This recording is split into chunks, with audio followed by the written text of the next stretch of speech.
How about now? Is that better? What's crazy is that sounds exactly the same to me. So from where I am, I can't tell. So thanks. I'm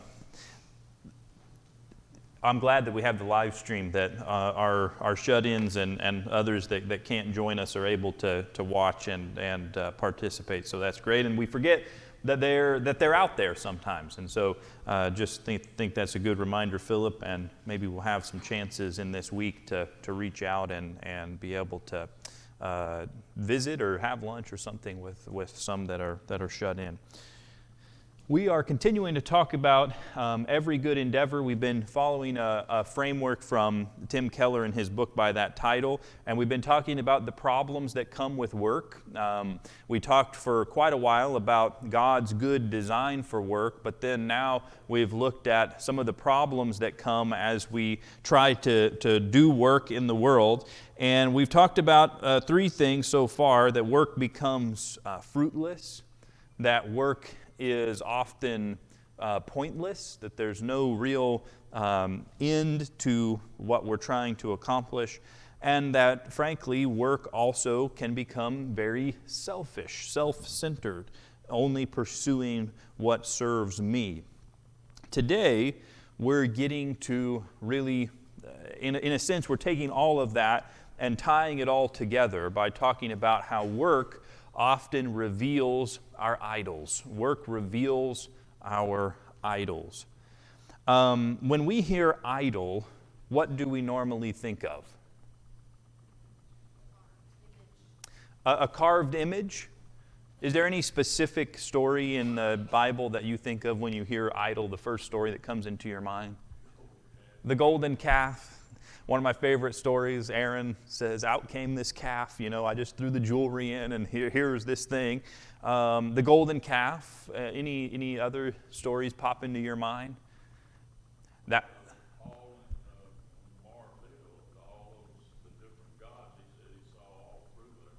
Yeah, and there was that one statue, monument, idol to the unknown God, and Paul was going to use that to make his connection to the gospel. So these idols are a frequent image in Scripture. It's one of the most commonly discussed topics in the prophets as they're writing or speaking to the people and calling them away from idolatry, those kinds of things. It all goes back at least as far as Exodus chapter 20, which is the Ten Commandments. And if you remember, in the Ten Commandments, what's the first commandment in the Ten Commandments? You shall not have any other gods before me, right? No other gods before me. What does it mean to have other gods? What does it mean to have other gods?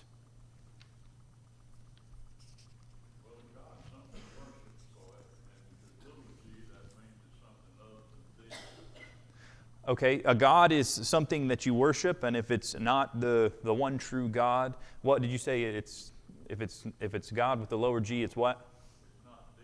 It's not truly God, and so worshiping something other than the one true God. What does it mean to have other gods, other things you want to bring out? I think it's just putting things above. One of the things that, for example, Landon is focusing on for Lads to Leaders is next year is how he has to work to balance karate and church activities so that karate does not become an idol in his life. Yeah. That takes up 6 plus, or 6 days a week, tons of hours. So it would be real easy on, like Wednesday nights, for example, after sparring for an hour or so, to be like, I'm just too tired. I just need to go home. Yeah. So.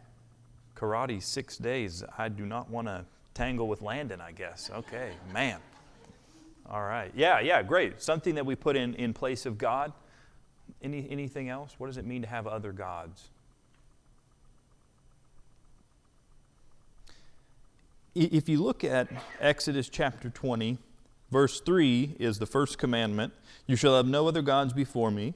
And then verse 4 gets into the more specifics about that. You shall not make for yourself a carved image or any likeness of anything that is in heaven above, or that is on the earth beneath, or that is in the water under the earth. Now here's the key in verse 5. You shall not bow down to them or worship them or serve them, for I, the Lord your God, am a jealous God. You shall not bow down to them, not worship them. But as Amanda is getting at, and others, is an idol necessarily a physical object? An idol is not necessarily a physical object. Why is that? What makes a thing an idol? It's what I spend my time, it's what closer as it comes to the center of my life, my life revolves around, instead of Almighty God. It's what your life revolves around, what's at the center of your life. I think that's a really good picture to think about. Here's a passage from... Those can be interchangeable as any life. What? Things that your great interest, instead of Lord, you can, you may have Rotate in a... Yeah. plug in the middle there, from time to time, a different one. Yeah. Yeah, let's come back to that in just a second. That's an important point. This is from Ezekiel, and this is how I think Ezekiel is taught by God to look at this, and God speaking through him. Look at verse 3. The word of the Lord came to me, Son of man, these men have taken their idols into their hearts and set the stumbling block of their iniquity before their faces. Should I indeed let myself be consulted by them? Now think about that. What God is saying here is, the people of Israel, they're gathering to pray. They're gathering to worship, right? They're coming into my presence, but their idols are in their hearts. So even though there's no idol that they've carved and set up in the synagogue, it doesn't mean that the idol hasn't come with them into their place of worship. Now look, he to make it clear, says it 3 times.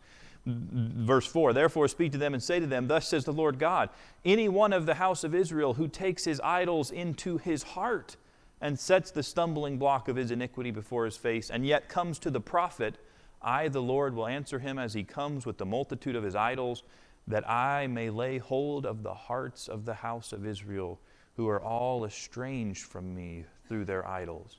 So look, he says, you're coming with your idols. And yet, even though I should not let myself be consulted, he says, even though you're coming with your idols, I'm going to try to rescue your heart from your idols. Now, that's a very powerful picture. But there's several things to notice about this passage, and the things that I've just underlined the instances of in a person's heart. But idolatry is always a heart issue before it's a behavior issue, right? It's always about where I'm looking for where my center of my life is. Another way of putting it is what sits on the throne of my heart, who's directing me, or what's directing me, and where I'm going, where I find meaning, purpose, security, safety, all those kinds of things. And look, is God fooled by the fact that there are no physical idols when they're coming to the prophet or coming to him? He sees clearly, right, what's in their heart. Sure, go ahead.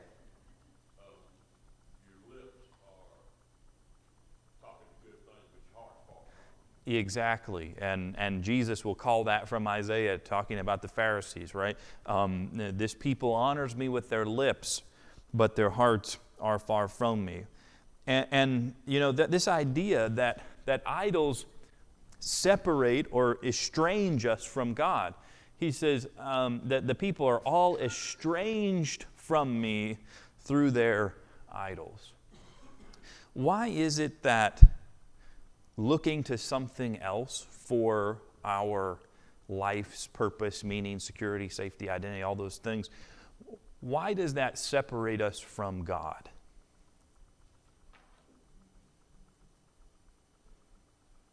Well, anytime you marry someone, you commit yourself to them. I mean, he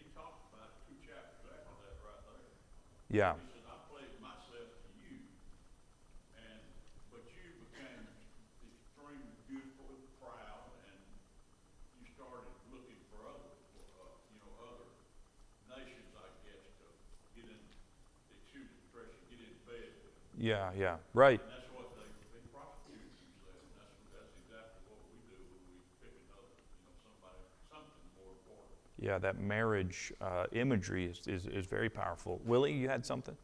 Okay, what he was going to say. Now, I'd like to go back to what you asked, Dan, what you said about having interchangeable idols. You rotate in different things at different times. How do you know who is your ultimate God?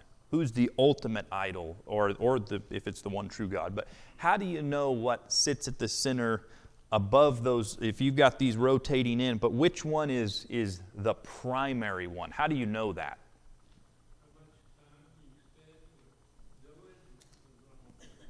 Time spent. How else?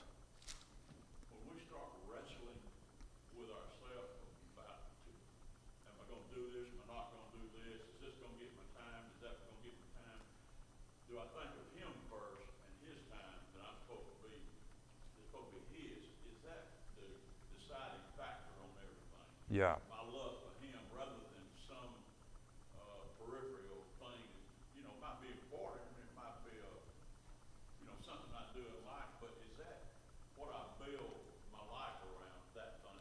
Yeah. Or is it God? Does he get the best I got? Right.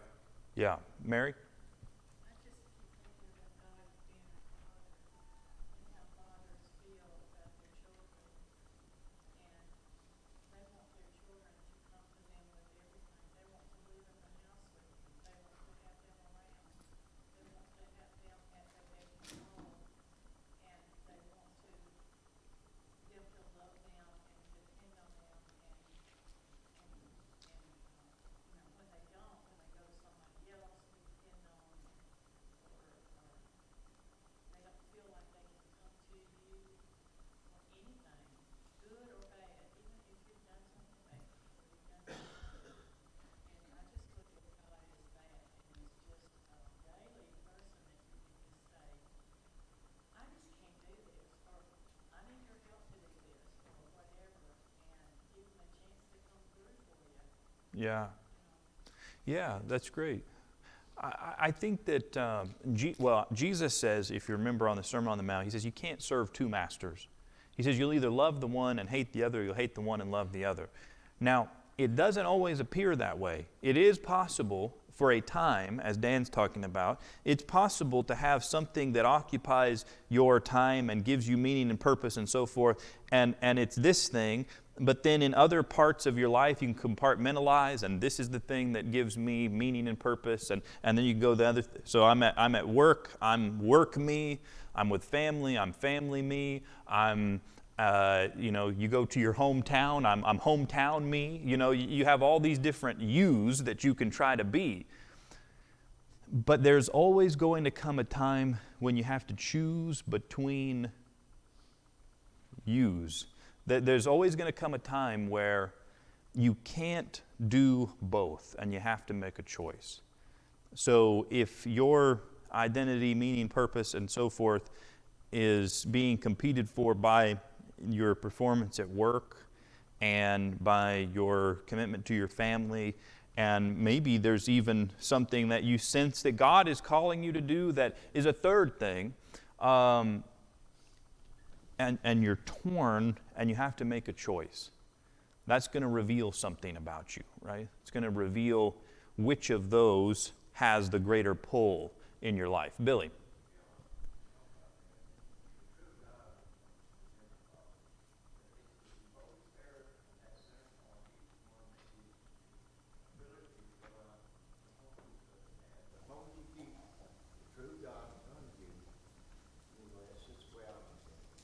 Yeah.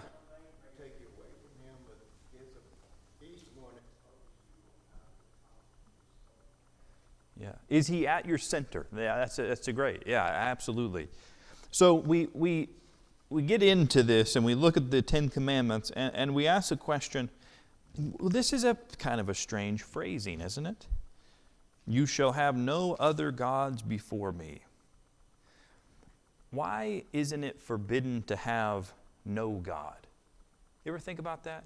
God says, you must worship me as the one true God. But he says you can't have any other gods. But he also doesn't say, and you certainly can't live without a God. You need to worship me as God. Why doesn't God forbid us from having no God? A lot of people today would identify themselves as an atheist. What is an atheist? Yeah, someone who believes there is no God. Why doesn't God forbid the people from turning to atheism in the Ten Commandments? He forbids them from turning to polytheism, the worship of many gods. Why doesn't he forbid them from atheism? Andrew? I mean, atheism, just like having figured out what the gods are or your God is, I think that's just a facade. It's just a terminology we assign to it, but there's an underlining thing that you attach your devotion to. And for most atheists, it's science or some sort of higher philosophy that they believe is beyond, a God or religion. And so, yeah, they might say that there's no God, but really what they're believing in, what their devotion is in science or something else. Same thing with, we can have different hobbies that, take our attention away from different things, but there's an underlying what our devotion is tied to. Whether it's us, pursuit of money, God himself with, taking care of, love, like, there's different things. They might have a physical, something that you do, but there's an underlining underneath that we don't necessarily put a label on. But if you really dive into yourself and say, okay, where's my devotion? Yeah, it can have multiple different faces, but at the end it's going to have one core meaning behind it. Yeah. Yeah, exactly. I think the idea is that it's impossible to have no God, truly to have no God, because everybody looks to something to give their life meaning and purpose. Everybody looks to something as the center, something that tells them what is the right thing to do in the moment, what's the best thing to do, how to navigate the future, how to live in the present, how to make sense of the past. Everybody has something that they turn to that gives their life significance. Here's what a non-Christian philosopher said about this and is making the same point. Everybody seeks some way to face life with confidence and death without fear and regret. Everybody wants to find a way to live life with confidence and to face death without fear and regret. And that thing to which you turn to give you your life confidence and to give you hope that your death will not have to be met with fear and regret, that thing, we could say, is your God. That thing is what you bow down to. That thing is what you worship, where you find your ultimate sense of being. And so that's why atheism, in terms of an actual lived philosophy, is a lot harder than it may seem, because you can deny that God exists on an intellectual level. There's no God out there that created this place, those kinds of things, but you still worship. You still worship something. It may be at times you say, well, I don't worship anything. I just do whatever it is that seems to me the right thing to do. But even still, you're at the mercy of your moment-to-moment desires, and you're worshiping that whatever senses or what you've gleaned throughout the years of your life as this is who I am. Okay, that construction of who you are. That's the thing that you think, if I can just be that kind of person, I can face life with confidence and death without fear and regret. All of those different aspects, whether it's something very obvious like making the most money, or something much more subtle of pride in one's character even, could become something that we worship and idolize in our life. Really, the idea, I suppose, and this is what Andrew's getting at as well, that all good things, if made the ultimate thing, become an idol to us, right? Every good thing can become an idol. Can family become an idol? Work can become an idol. Sex can become an idol. Money can become an idol. Are any of those things intrinsically bad? But if made the ultimate thing, if made the compass for my life, they become my God. Family is good, work is good, romantic love is good, but if those things, maybe put it a different way, if I lost one thing in my life, whether it be a relationship, whether it be a career, whether it be a position, a status, a certain net worth, whatever it is, if I lost something in this life and was utterly devastated to the point that I could not bear it, that would reveal something about me, right? I'm not talking about not having grief over loss. Of course we're going to grieve things. But remember what Paul is going to tell the church. Our grief, we grieve as those with hope, not as those without hope. There's something that lies underneath that. Sorry, Sandra. Way back when, I was teaching my younger kids in Sunday school. Yeah. We were talking about God and the difference between capital G-O-D as opposed to G-O-D, the other things. Yeah. Capital G-O-D is the man. Yeah. That's who we praise. That's who we please.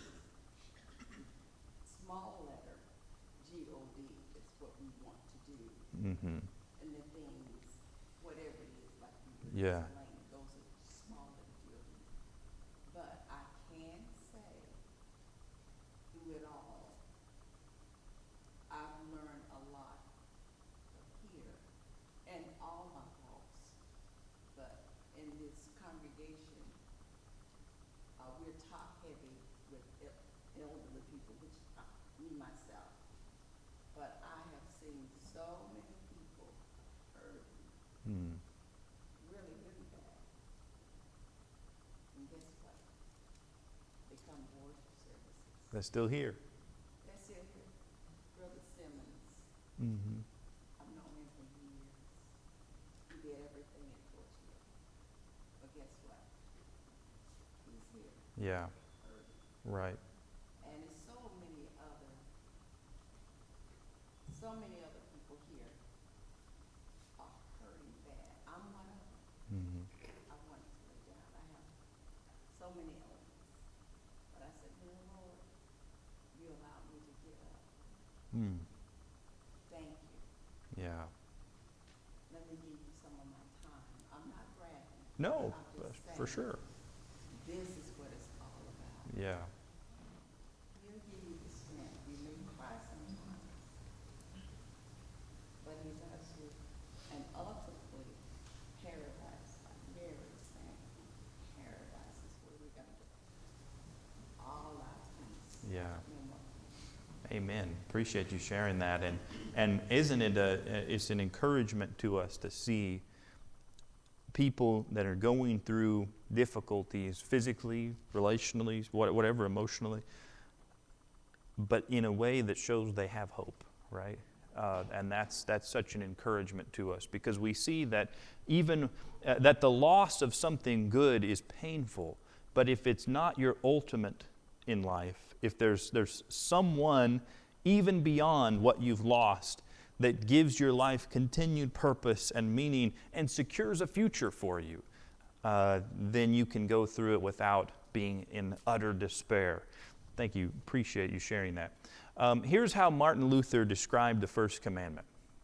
Since I alone am God, thou shalt place all thy confidence, trust, and faith on me alone and no one else. That's pretty good.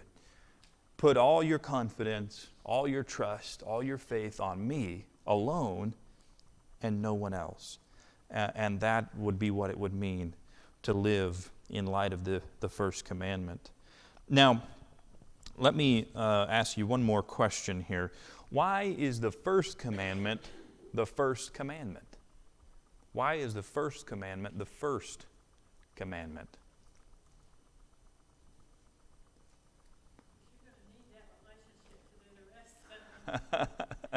Yeah, you're going to need that relationship with God to endure in the other ones. It's just like how the Bible starts. In the beginning, God. Yeah, And that's the just way for this to be the same.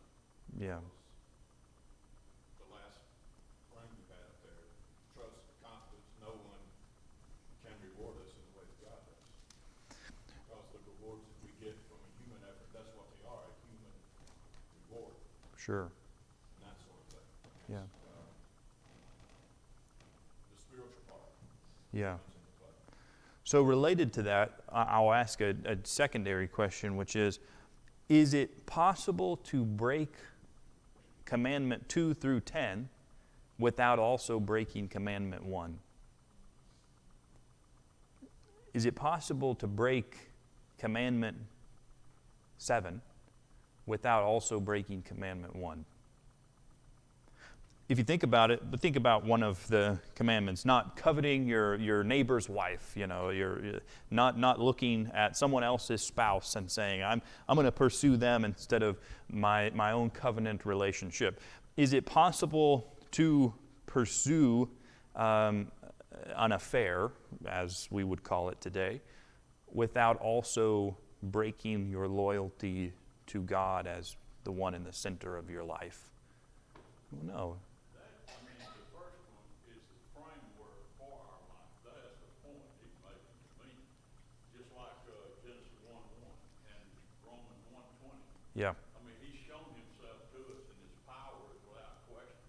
So either that's going to be the framework of what we build our life on, or it's not. Yeah. Really, there's one commandment, and there's 9 examples of that commandment. There's the first commandment, and then everything else is a way of demonstrating to the people what does it look like to live with God at the center. Greed, wanting to what isn't yours. Lying, bearing false testimony. All of these things are things that we do when we forget that God alone is the one who gives our life meaning and purpose. We don't have to try to cut corners. We don't have to try to accumulate everything we can accumulate. We don't have to try to compare ourselves to others. We don't have to find our sense of pleasure or purpose or approval in another relationship, whatever it is. We really can't break any of the other commandments unless we break the first one, because you don't steal unless money, possessions, has become the ultimate thing to you. And you don't covet unless you think that your neighbor has what you need in order to be satisfied.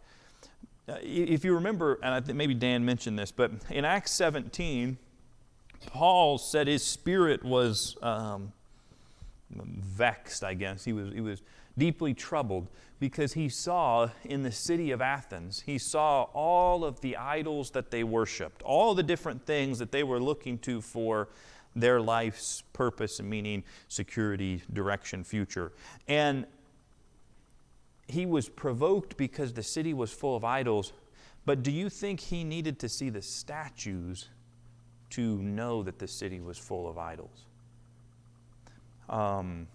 Every city, every family, every workplace, every human heart has to come to grips with, has to come to wrestle with our relationship to the things that compete for the ultimate attention and affection of our heart. Now, Having said all of that, let me ask you a question about work. What are some ways that our idols could impact our work? And you don't have to say a comprehensive answer, just give some ways that you can name an idol and how it might affect us. Name something that we look to and what that might lead to in our work. Well, it could be either. I was thinking work for work, but it could be something that you're doing for the Lord also, sure.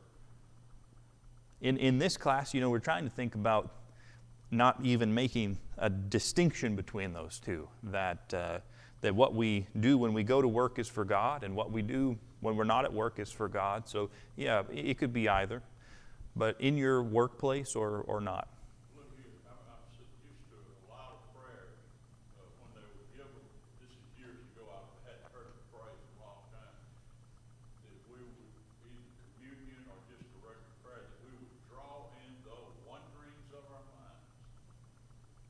And that's you had something sometime back, I don't know how long ago it was, but it was been able to concentrate on what you're doing. Even in prayers, am I really listening to the prayer, or do I find a little jumping off point of something to say it and that occupying my time rather than listening to the rest of the prayer and just make some mental notes?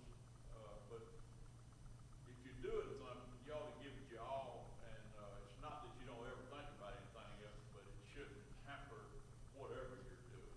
Yeah. Kind of the idea of distraction and being so occupied, anxious and troubled about many things, maybe. Me, everything you do is, you can never repay God for what He's done for you. Mm-hmm. So everything you do is just an effort to do that, the best you can do in this world for Him. Sure. And if you are that kind of employee, or even my boss, or anything at work, and everything you do is not for your employees, and everything you do is not for your boss, everything you do is for God. Mm-hmm. And when you want to do that, you want to do, you're failing, you can't do everything, but you just want to do the best you can do, and do it the way He wants you to do it. And who wouldn't hire a person like that? Yeah, for sure. And that's thinking about it on the positive aspect. But what I'm asking here is, what are some ways that if you had idols in your heart, that it's going to impact your work? How's that going to manifest itself in what you're doing? If it's money, Uh-huh. that's your idol. Yeah. Then you're going to see, or other people will see, that your time, your effort, everything you do is about getting more of that, getting more of whatever it is, whether it's money or things. Then you're going to neglect your work for God. You're going to neglect family, giving, because your idol is getting more for yourself. Yeah. Greed, not one we normally accuse our teachers of fighting, right? collecting money. Absolutely, for sure. Steve, you had one? But talking about work, misuse and abuse of sick days, I'd rather go watch the Atlanta Braves play instead of going to work. Mm-hmm. Likewise, you keep that same thing in mind of, I'd rather go to a football game on Sunday than go to worship service. Just how we steward our time. How you do use your time. Yeah, and maybe also the honesty that we have with our employer. And that's going to be like the relationships. You're not going to be a servant. You're going to be the one, the climber. In teachers, we have like these standardized tests, that you're like pushing to make the best scores. Your class wants to win. They want to be, at the end of the year, you want your class to have the highest standardized scores and everything. The teachers will say, this is for the children and everything else.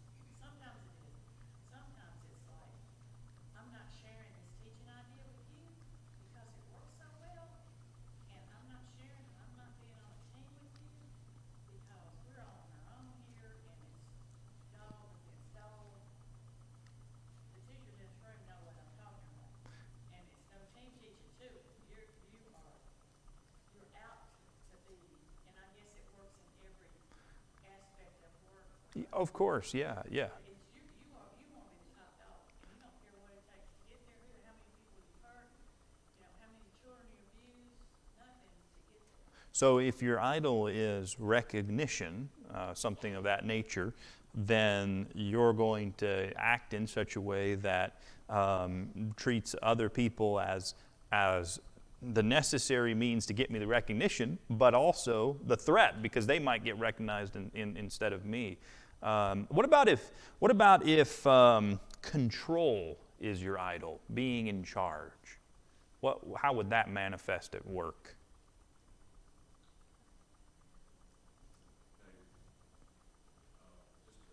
Sure, please. My experience in the workplace is one of the biggest idols out there. Excuse me. Excuse me, especially with employees and all, has been the technology of the cell phone, which that is probably the number one thing that is the most non-productive thing that happens in the workplace every single day.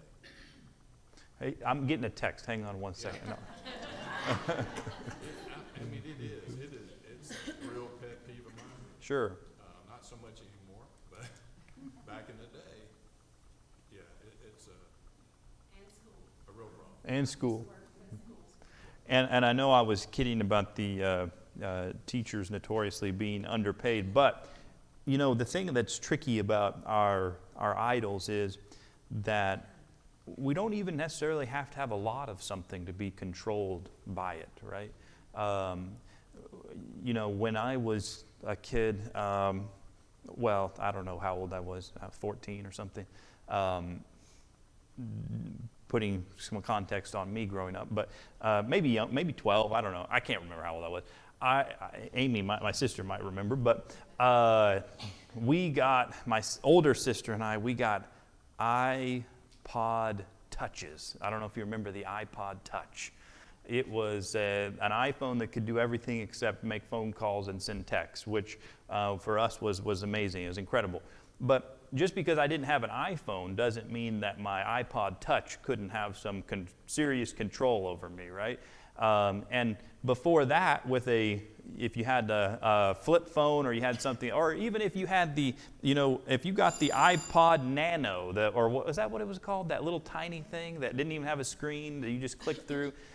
That could still, anything can compete for our time and attention, and we can look to. And I just heard the first bell there. Let me go on to one more thing here. So when we think about our personal idols, we also think about this idea that we are living in a culture and subculture that has its own set of idols, and those are sometimes harder to see. Because, I can think about internally the thing that I am most interested in, or the things that take up all of my time, but I'm also kind of swimming in water that is moving in a particular direction. And the reason is because, just like we heard at the beginning, that every person is looking to something to give their life a sense of significance, every group of people, every culture of people, and our culture is so fragmented, every subculture of people is looking to something to give a sense of shared purpose, shared direction, shared vision. Where are we all going together? That sort of thing. And if we're not aware of those things, often they're shaping our way of viewing the world just as much as our personal idols are. We don't have the time, but we'll go through it at some point maybe, about the stories and symbols that are used that we look to give us a sense of understanding about what's happening in the world. Most people, all people are not robots. We're not machines. We don't just say the data is and then make a conclusion. We're fitting everything that we see happen in the world through a lens, through a set of stories, and through a set of shared symbols and beliefs. And our stories are different than the stories of say, people that are living in China, or people that are living in Russia, or people that are living in Zimbabwe. Our stories are different. In the case of our country, our stories, and the people of Zimbabwe, we're speaking the same language. Most of them speak English. Not always, but most of them speak English. But even a shared language doesn't mean we're saying the same stories as far as filtering what happens in the world. And so when we think about that, as we will in our next class, we think about that, we start to see that I also need to pay attention to what's going on around me, because sometimes I don't realize that the river that I'm in, if you will, the water that I'm sailing down, it's going somewhere. It's moving with a purpose. It's moving with an intention. And if I'm just carefree about that, if I'm just looking at my own life, I may not see that actually there are some idols that are hidden from me, because the water that I'm in, the place that I'm in, it says that there are particular idols that are not idols. They shouldn't be questioned. These are just the way things are, and I don't actually realize it. You've heard the story. I don't remember who said this first, of course, but you've heard the story of the fish that are swimming in the water, and there's two of them swimming this way, and the other one's coming this way. And as the two pass the other, the one fish says to the two fish, he says, the water's great today, isn't it? The two fish swim away, and the one of the two says to the other one of the two, "What's water?" Right? There are things that, how would a fish know what water is? He lives in water his whole life. There are things that are going on behind the scenes that if we don't allow God to open our eyes to and change the glasses that we wear and look at the world through, we might not realize that this is water that we're in, right? We might not realize where we're headed. All right, that's what we have for today. The bell's about to ring, and look forward to fellowship and conversation and worshiping together in just a minute.